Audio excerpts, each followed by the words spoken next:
When we were young, we wrote with pencils and erasers to correct our mistakes. But as we grew older, we transitioned to pens, where mistakes left permanent marks on the page.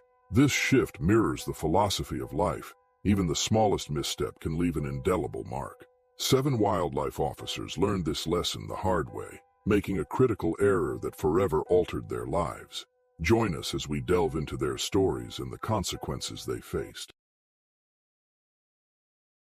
The Siberian wilderness in January is a place of profound stillness where the frozen expanse stretches endlessly, interrupted only by patches of dense forest and the occasional rugged outcrop. The snow-covered terrain, glittering under a pale sun, hides a dangerous secret. It is home to the Russian grizzly bear, a creature as majestic as it is deadly. On January 9, 2025, a team of 7 wildlife officers experienced in managing these powerful animals ventured into this forbidding landscape on a routine relocation mission. What unfolded that day would forever change the way such operations were conducted. The group, led by Ivan Tikhonov, a seasoned officer with over a decade of experience in wildlife management, included Viktor Gorsky, a tranquilizer specialist, Alexei Petrov, a logistics coordinator, Dmitry Sorokin, a veterinarian, Yuri Karpov, a tracker, Pavel Mikhailov, a driver, and Andrei Volkov, the youngest of the team, eager to prove himself. Their task was straightforward yet dangerous: relocate a Russian grizzly bear that had wandered too close to human settlements. The bear had recently been spotted near the outskirts of a small Siberian village, scavenging for food, its natural habitat likely disturbed by illegal logging. The officers traveled in 2 sturdy vehicles, equipped with tranquilizer guns, safety equipment, and a reinforced cage for transporting the bear. They arrived at the forest's edge in the early morning, the air biting and heavy with the promise of snow. The officers parked their vehicles safely from the bear's den, relying on Yuri's tracking skills to lead them to the site. The plan was to tranquilize the bear, secure it in the transport cage, and release it in a remote area far from human activity. The den was nestled in a thicket of trees, partially hidden by snow and undergrowth. The officers moved cautiously, their breaths visible in the frigid air, their boots crunching softly against the snow.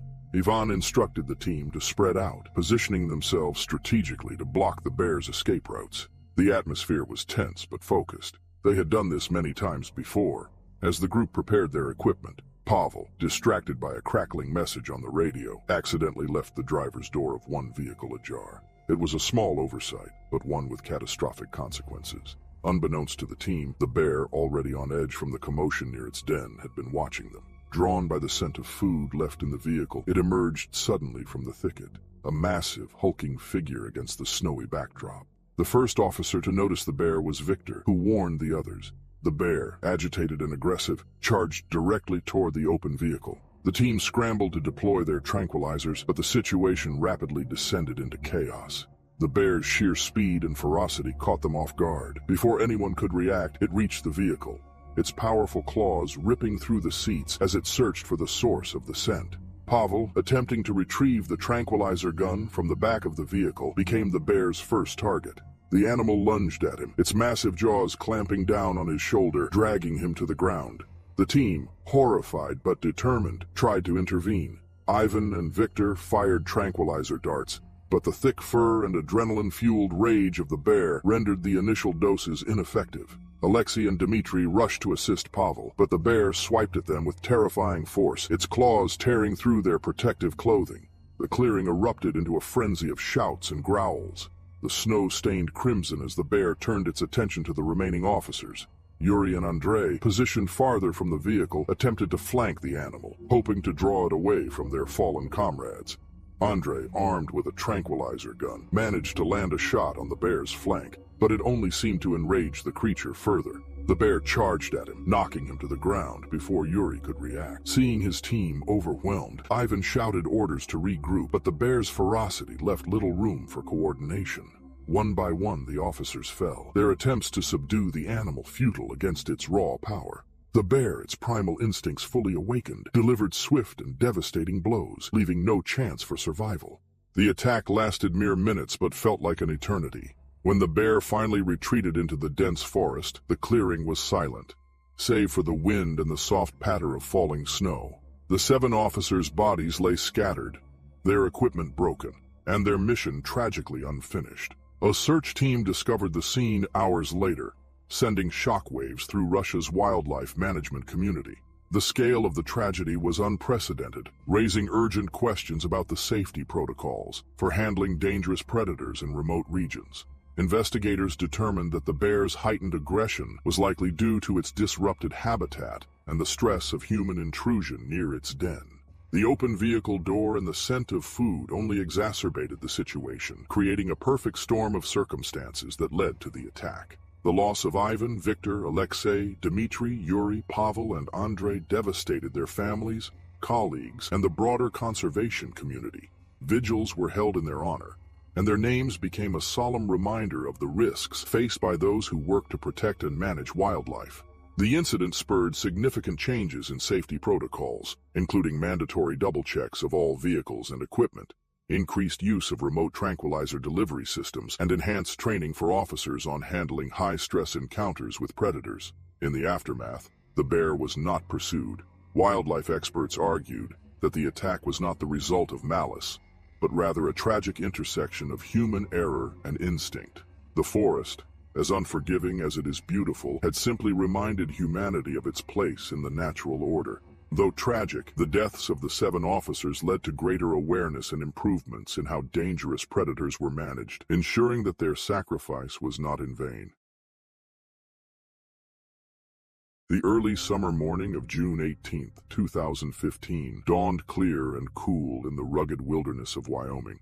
Kevin Harris, a 32-year-old outdoor enthusiast, had set out for a solo ride on one of the state's most popular off-road trails. Known as Teton's Crest, the trail snaked through dense forests, rocky outcrops, and steep descents, offering challenge and exhilaration to mountain bikers. Kevin was no stranger to the wild. He had ridden these trails many times before, confident in his skills and familiarity with the terrain. But the wilderness, unpredictable and indifferent, had its plans that day. Kevin pedaled hard as the trail wound through groves of pine and aspen trees. The forest was alive with the sounds of nature, birds chirping, the rustle of leaves in the breeze, and the occasional snap of a branch underfoot. He relished the solitude, the rhythmic hum of his tires on the dirt path, and the adrenaline from navigating sharp turns and steep drops. Teton's Crest was notorious for its technical sections, but it was also beloved for its isolation, cutting deep through bear country. Riders were warned to carry bear spray and make noise on the trails, but Kevin had opted to travel light, eager for speed. As he rounded a bend, the trail began a sharp descent, narrow and hemmed in by thick underbrush. Kevin leaned forward, his tires kicking up dirt and small stones, the wind rushing past his face. He felt the familiar thrill of control balanced on the edge of chaos. But as he hurtled downhill, the dense forest ahead seemed to shift unnaturally, and he saw a massive figure moving through the undergrowth. Before he could react, a grizzly bear emerged onto the trail, no more than 20 feet ahead. It was enormous, its shaggy brown fur bristling as it turned to face him. The bear's dark eyes locked onto Kevin, and it rose slightly on its hind legs. Its presence was unmistakably dominant and territorial. Time seemed to slow as Kevin registered the situation. He had accidentally crossed paths with one of nature's most formidable predators, and there was no time to stop. The bear dropped to all fours and charged. Kevin's instincts took over. He leaned into his handlebars and pedaled furiously, pushing his bike to its limits as he tried to outpace the bear. The grizzly, however, was faster than he had imagined. Its powerful strides sent dirt and debris flying as it closed the distance. The ground trembled under the weight of the animal's pursuit, and Kevin could hear its labored breaths and guttural growls growing louder behind him. The narrow path, littered with roots and loose rocks, left little room for error. Kevin swerved around a jagged boulder, his heart pounding as the bear's shadow loomed behind him. Desperation fueled his speed, but the uneven terrain conspired against him. His front tire struck a hidden root as he rounded another sharp turn, sending him careening off balance. Instantly, Kevin collided with a tree, the impact of which was throwing him off his bike and onto the forest floor. Dazed and disoriented, Kevin barely had time to register the pain in his shoulder and side before the bear was upon him. It roared, swiping at him with claws like hooked knives, tearing through the sleeve of his jersey and raking deep gashes into his arm. Kevin scrambled backward, his hands searching for anything to defend himself. His fingers found the frame of his bike, and he seized it, using it as a makeshift shield. The bear lunged again, claws clanging against the metal frame as Kevin pressed it between them. Frustrated by the obstruction, the grizzly swiped at the bike with enough force to bend the front wheel. Kevin used the momentary distraction to crawl backward, his injured arm throbbing as he struggled to put distance between himself and the animal. The bear charged again, its jaws snapping shut just inches from his leg. With adrenaline, Kevin swung the bike frame at the bear, the movement awkward but desperate. The impact startled the bear, and it hesitated, growling low as it eyed him. Seizing the opportunity, Kevin dragged himself to his feet, clutching the bike frame like a lifeline. His injured arm hung uselessly at his side, blood dripping onto the forest floor. The bear huffed, its ears twitching as it seemed to weigh the effort of continuing the attack. Finally, with a final growl, the animal turned and retreated into the underbrush, leaving Kevin alone in the aftermath. Kevin stood trembling, his breaths ragged as the forest fell eerily silent around him. His legs felt like lead, but he forced himself to move, knowing he needed to find help. With his bike damaged beyond use, he abandoned it and began the grueling journey on foot. Every step sent waves of pain through his body, but he pressed on, driven by the primal need to survive. Hours later, Kevin stumbled onto a nearby trailhead, his vision blurred and his strength fading. A group of hikers found him collapsed on the ground, bloodied and barely conscious. They called for help, and Kevin was airlifted to the nearest hospital, where he underwent surgery to repair the deep lacerations on his arm and shoulder. Doctors marveled at his resilience, noting that his quick thinking and use of the bike frame had likely saved his life. The attack left Kevin with physical scars that would never fully fade, but the emotional toll was just as significant. He struggled with nightmares and a heightened sense of vulnerability in the months that followed. However, Kevin refused to let the experience define him solely as a victim. Instead, he advocated for trail safety, sharing his story to raise awareness about biking risks in bear country. Through public talks and collaborations with local organizations, Kevin pushed for more bear-friendly trail designs, including better signage, the installation of bear-proof food storage, and education campaigns about wildlife encounters. His efforts sparked meaningful changes, with new measures implemented across popular trails in Wyoming to reduce the likelihood of similar incidents. Looking back on that fateful day, Kevin often reflected on the delicate balance between humans and nature. The wilderness, he realized, was neither cruel nor kind. It simply was. His encounter with the grizzly had been a stark reminder of the power and unpredictability of the natural world, and it left him with a profound respect for the creatures that called it home. The morning air along Bear Creek in Colorado was crisp and invigorating, carrying the earthy scent of pine trees and damp soil. The sun hung low on the horizon, casting a golden light over the rugged terrain that bordered the winding creek. Park Ranger Claire Thompson, 29, had been assigned to this stretch of wilderness for the past 3 years and intimately knew its paths, wildlife, and rhythms. Despite the challenges of patrolling such a vast area, Claire loved her work. She found solace in the quiet beauty of nature, a stark contrast to the chaos of the urban world she had left behind. Bear Creek, nestled within a national forest near Dolores, Colorado, was a haven for wildlife. Elk grazed in open meadows, foxes darted through underbrush, and black bears roamed the forested slopes. However, one particular bear had been sighted closer to human activity recently.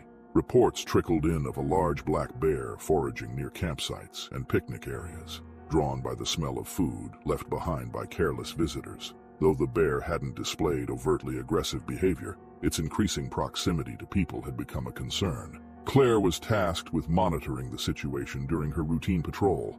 That morning, Claire was equipped with her standard gear, a radio, a first aid kit, and bear spray holstered to her side. Her route followed the creek's winding course, where she stopped periodically to check for signs of wildlife activity. Tracks, scat, and claw marks on tree trunks told her the bear had been nearby recently, but she saw no immediate danger. Her footsteps crunched softly on the gravel path as she moved deeper into the forest, the tranquility of the environment wrapping around her like a warm blanket. About an hour into her patrol, Claire noticed a movement up ahead. Through a gap in the trees, she spotted the black bear lumbering along the creek's edge, its powerful frame silhouetted against the dappled sunlight. It was larger than she had anticipated, its glossy coat rippling with each step. The bear appeared calm, sniffing at the ground and occasionally pawing at rocks for food. Claire paused, her breath catching at the sight of the majestic creature. It was a rare opportunity to observe such a magnificent animal up close. Claire's training had emphasized maintaining a safe distance from wildlife, but in the moment, her instincts faltered. The bear didn't seem agitated or aware of her presence. She reached for her camera, a habit born of her love for photography and documenting her experiences in the field. She moved slowly, angling for a better shot, creeping closer as the bear continued foraging. The thrill of the moment clouded her judgment, and she failed to notice subtle signs in the bear's behavior. Its ears twitching, its head lifting, and its body tensing as it became aware of her presence. Suddenly, the bear turned. Its dark eyes locked onto Claire, and the air thickened with tension. She froze, her heart pounding as she realized her mistake. The bear huffed, a deep, guttural sound that echoed through the forest. In an instant, the animal charged. The bear's speed was staggering, and its powerful legs propelled it forward with terrifying force. Claire barely had time to react. She stumbled backward, reaching for her bear spray, but the bear was too quick. It collided with her, and its massive weight knocked her to the ground. The impact sent her head crashing against a rock, and darkness consumed her vision as she lost consciousness. Another park ranger, Ian Fuller, was conducting patrol along a separate trail nearby when he heard the commotion. The sounds of snapping branches and guttural roars cut through the forest's stillness, followed by a sharp, desperate cry that sent chills down his spine. Ian sprinted toward the source of the noise, his boots pounding against the uneven ground. When he arrived, the scene before him was harrowing. The bear stood over Claire's motionless body, its claws raking at the ground and its breath coming in heavy bursts. Ian's mind raced as he weighed his options. He knew firing a weapon at the bear would be a last resort, potentially escalating the situation. Instead, he raised his rifle and fired a warning shot into the air. The sharp crack of the gunshot reverberated through the forest, startling the bear. It paused, its ears flicking as it assessed the new threat. Ian shouted and waved his arms, making himself appear larger to intimidate the animal. The bear huffed again, its breath visible in the cool air, before turning and retreating into the dense underbrush. The forest fell silent once more, except for Ian's ragged breathing. Ian rushed to Claire's side, his stomach twisting at the sight of her injuries. Blood seeped from a deep wound on her forehead, and her uniform was torn where the bear's claws had raked across her torso. She was still alive, her breath shallow and labored. Ian radioed for emergency assistance, his voice trembling as he relayed their location. Paramedics arrived within the hour, navigating the rugged terrain with difficulty. Claire was carefully stabilized and airlifted to the nearest hospital, where a team of surgeons worked tirelessly to save her. Despite their efforts, the extent of her injuries proved too severe. Claire succumbed to her wounds later that evening, leaving behind a grieving community and a legacy of dedication to the wilderness she had loved. The tragedy sent shockwaves through the Park Service and the local community. Investigations revealed that Claire's proximity to the bear had triggered its defensive instincts, a sobering reminder of the inherent dangers of wildlife encounters in natural habitats. The incident underscored the importance of adhering to safety guidelines, respecting the boundaries of wild animals, and maintaining a safe distance at all times. The dense wilderness of Montana stretched endlessly in all directions, a tapestry of towering pines, jagged mountains, and vast, empty roads. It was a land of raw beauty and isolation, where nature reigned supreme, and humans were merely visitors passing through. On a crisp autumn morning in 2007, truck driver Dave Thompson rumbled along a lonely highway, hauling a trailer loaded with produce destined for a distant city. The road ahead was quiet, the hum of his engine the only sound breaking the solitude. Dave had spent years navigating remote routes like these, his life revolving around the rhythm of the open road. A sturdy man in his late 40s, he prided himself on his ability to handle the challenges of long-haul trucking. The isolation suited him, and he relished the moments when he could pull over, stretch his legs, and take in the untouched beauty of the landscapes he traveled through. As the morning wore on, Dave decided to take a break. Spotting a small clearing on the side of the road, he eased his truck to a stop, the hiss of the brakes cutting through the stillness. He climbed from the cab, his boots crunching on gravel as he stretched his arms and shoulders. The air was cool and fresh, carrying the faint scent of pine needles and damp earth. He didn't notice the subtle shift in the atmosphere, the unnatural stillness that had settled over the forest nearby. Unbeknownst to Dave, a grizzly bear had been lurking in the vicinity, its keen sense of smell drawing it toward the truck. As the colder months approached, The massive creature with matted fur and sharp claws roamed the area for food. The scent of produce from Dave's trailer had piqued its interest, and it had been following the vehicle's path from the forest, its hunger sharpening its instincts. Dave turned his back to the trees, oblivious to the danger. He reached into the cab for a thermos of coffee, savoring the brief respite from his journey. The bear, hidden in the underbrush, watched him intently. When Dave moved, it interpreted his actions as a threat, its territorial nature overpowering its initial hesitation. In an instant, the bear charged. The attack came without warning. Dave turned just in time to see the massive creature barreling toward him, its sheer size and speed a horrifying blur. He barely had time to react before the bear collided, knocking him off his feet.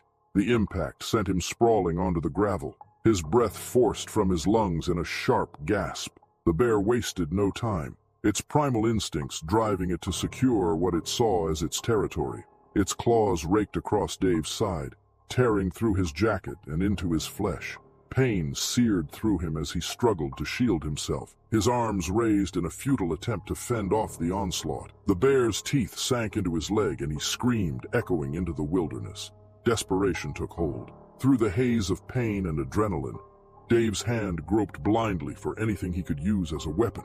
His fingers closed around the cold steel of a crowbar he had left leaning against the truck's tire. He swung the makeshift weapon with every ounce of strength, striking the bear across its shoulder. The blow caused the animal to pause, momentarily stunned.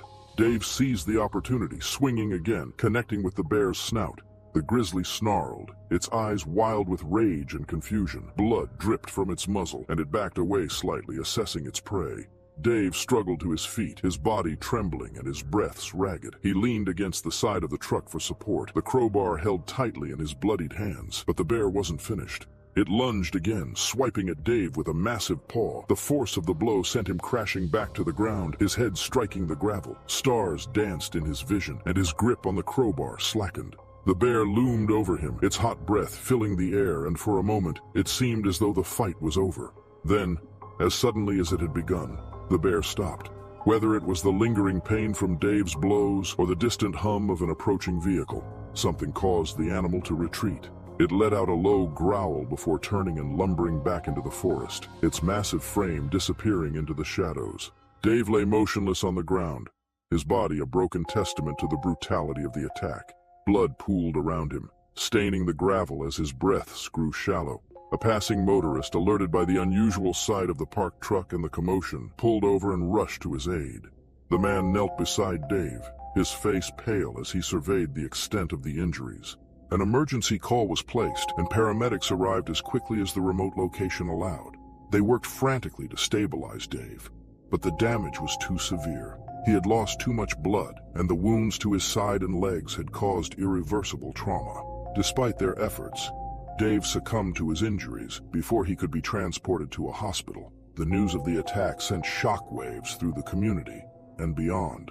Wildlife experts later confirmed that the bear's behavior had been driven by hunger and the scent of food from the truck. The incident reignited discussions about the dangers of human-wildlife interactions, particularly in areas where natural habitats intersected with human activity. Dave Thompson's tragic death became a somber reminder of nature's unpredictability and the fine line between coexistence and conflict. His story, which was shared widely in the following months, served as a cautionary tale for those venturing into the wilderness, urging respect for the powerful creatures that call it home. The crisp autumn air in a national park located in interior Alaska carried the scent of pine and earth as Adrian Forster, a 34-year-old outdoor enthusiast, ventured deep into Alaska's untamed wilderness. A seasoned hiker with years of experience exploring rugged terrain, Adrian craved solitude and the kind of peace that only untouched landscapes could provide. On this particular trip, he sought to push himself further than ever, trekking miles beyond the park's marked trails into the heart of the wild. His pack was heavy with supplies, maps, a first aid kit, a satellite phone, and food. He carried bear spray on his hip and a knife in his pocket, a small comfort in an environment where the line between predator and prey blurred. In early September 2024, the weather was ideal for hiking. The days were still warm enough to be pleasant, and the nights were cool enough to make the stars seem brighter. Adrian had meticulously planned this trip, poring over maps and weather reports, ensuring every detail of his journey was accounted for. Yet no amount of preparation could account for the unpredictable nature of the wilderness he loved so dearly. Adrian had been hiking for hours that day, following a remote ridge that provided sweeping views of the valleys below. Rolling tundra hills stretched out in every direction, a patchwork of golden grass and dark green spruce. He paused occasionally to take in the scenery, his breath hitching at the sight of distant snow-capped peaks. The only sounds were the crunch of his boots on the dirt and the soft rustle of the wind through the trees. But as the afternoon wore on, a strange stillness settled over the landscape. The usual chatter of birds and the distant calls of animals faded, replaced by an oppressive silence that set his nerves on edge. The unease was initially subtle, an instinctual awareness that something was out of place. Adrian shrugged it off, reminding himself that the wilderness was inherently unpredictable. He adjusted the straps of his pack and pressed onward, his eyes scanning the ground for signs of wildlife. He had seen bear tracks earlier in the day, but they were old, the edges worn by rain and time. He reasoned that the bear was long gone, likely far from his current location. Then, as Adrian rounded a bend in the ridge, he saw it. A shadow emerged from the trees below, massive and unmistakable, a grizzly bear. Its golden-brown coat glistened in the sunlight, and its powerful muscles rippled as it moved. It seemed unaware of Adrian's presence for a moment, its head low as it sniffed the air. But then, the bear's head snapped up, and its dark eyes locked onto him. The moment stretched, heavy and charged, as the bear assessed him from a distance. Adrian's heart pounded as he froze, trying to remember his training. He knew the bear hadn't charged yet, and there was still a chance to defuse the situation. But before he could move, the bear reared up, its massive frame towering above the ground, and let out a deep, guttural roar that echoed across the ridge. The time for strategy was gone. The bear dropped to all fours and charged. Adrian turned and ran, knowing full well that it was futile. His legs burned as he sprinted downhill, the terrain uneven and treacherous. His pack felt like dead weight, slowing him as the bear closed the gap with terrifying speed. He reached for his bear spray, fumbling with the clasp as his mind raced. The bear was on him before he could raise the canister, its momentum knocking him to the ground. The impact drove the air from Adrian's lungs as he hit the earth, pain radiating through his body. The bear's claws raked across his back, tearing through his jacket and skin. He tried to roll away, but the animal pinned him with its massive paw, its breath hot and rancid against his neck. Desperation took hold as Adrian reached for the knife in his pocket, his fingers trembling as they found the handle. He managed to unsheath the blade and swung blindly, the sharp edge slicing into the bear's shoulder. The grizzly roared in pain, momentarily retreating, but its anger grew. It lunged again, this time clamping its jaws around Adrian's leg. The pain was excruciating, a white-hot fire that consumed him as the bear shook its head violently, dragging him across the dirt. Adrian's vision blurred as he swung the knife again, this time striking the bear's face. The blade cut into its cheek, and the animal let go, growling as it backed away. Adrian seized the moment, his body screaming in protest as he crawled toward a nearby boulder. He pressed his back against it, using it as a barrier between himself and the bear. His hands fumbled for the bear spray, finally freeing it from its holster. The bear circled him, its growls low and menacing movements deliberate. Blood dripped from its wounds, staining the dirt beneath its paws. Adrian raised the canister, his hand shaking as he prepared to fire. But before he could act, the bear charged again, its massive body colliding with the boulder. The impact force sent Adrian sprawling, the canister flying from his grip. He scrambled to his feet, but his injured leg buckled beneath him. The bear loomed over him, its teeth bared and eyes wild. Adrian raised his knife one last time, but his strength was gone.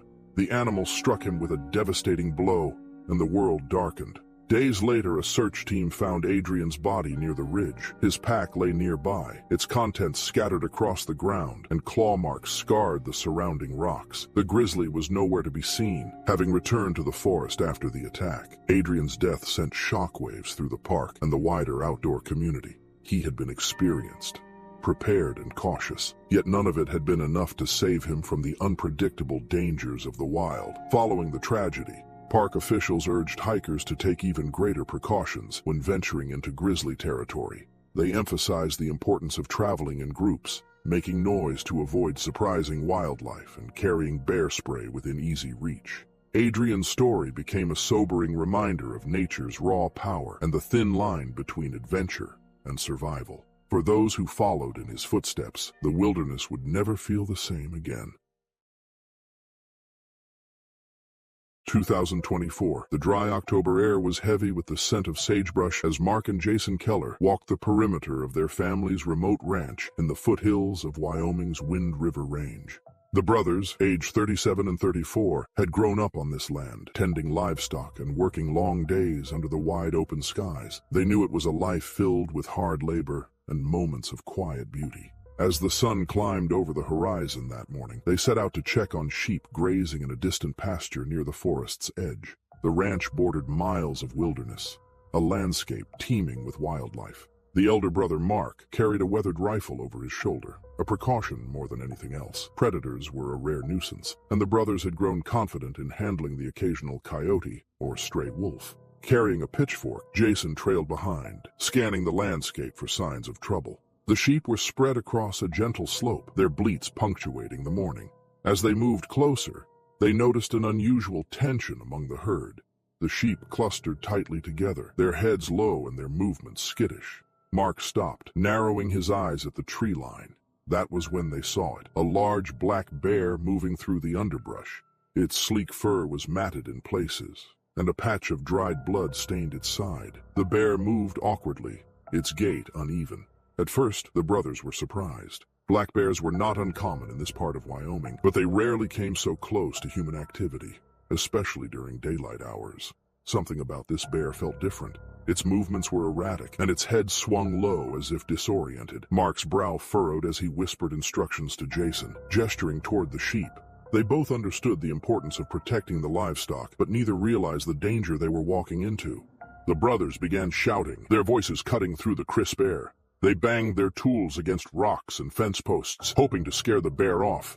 It seemed to hesitate momentarily, lifting its head to look at them. But instead of retreating, the bear's posture shifted. Its ears flattened against its head, and it let out a low, guttural growl that rumbled through the valley. It charged. Mark barely had time to react before the bear closed the distance, barreling into him with the force of a freight train. The impact knocked him to the ground, his rifle skidding out of reach. The bear's claws raked across his chest, tearing through his coat and into the flesh beneath.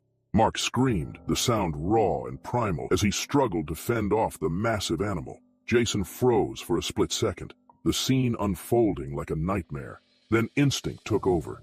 He gripped the pitchfork tightly and thrust the sharp tines at the bear's side. The bear roared, reverberating in Jason's chest like thunder, but it did not relent. It turned its massive head toward him, its dark eyes blazing with fury, and swiped with one powerful paw. The blow sent Jason sprawling, the pitchfork flying from his hands. Pain exploded in his shoulder as he hit the ground, but he forced himself to get up. Blood oozed from his arm, but adrenaline pushed him forward. He reached for a nearby rock and hurled it at the bear, aiming for its head. The stone struck its mark, and for a moment, the bear recoiled. Mark lay motionless on the ground, his breath shallow and labored. Jason staggered toward his brother, his eyes darting between Mark's broken body and the enraged bear. He grabbed a fallen branch, swinging it wildly as the bear advanced again. Desperation fueled his every movement, but the bear was relentless, its injuries and hunger driving it into a frenzy. The fight was brutal and chaotic, the ground around them torn and bloodied. Jason managed to land a few blows, but each effort only seemed to agitate the bear further. It lunged at him, its jaws snapping inches from his face. Jason fell backward, the branch clutched in his trembling hands as the bear loomed over him. He could feel its hot breath, smell the coppery tang of its blood mixed with his own. Then, as abruptly as it had begun, the attack ended. The bear stood over Jason momentarily longer, its body heaving with exertion. Its eyes seemed to glaze over as it sniffed the air, and then it turned and lumbered back toward the forest. The brothers were left in the eerie silence of the aftermath, the only sounds of their ragged breathing and the distant bleating of the sheep.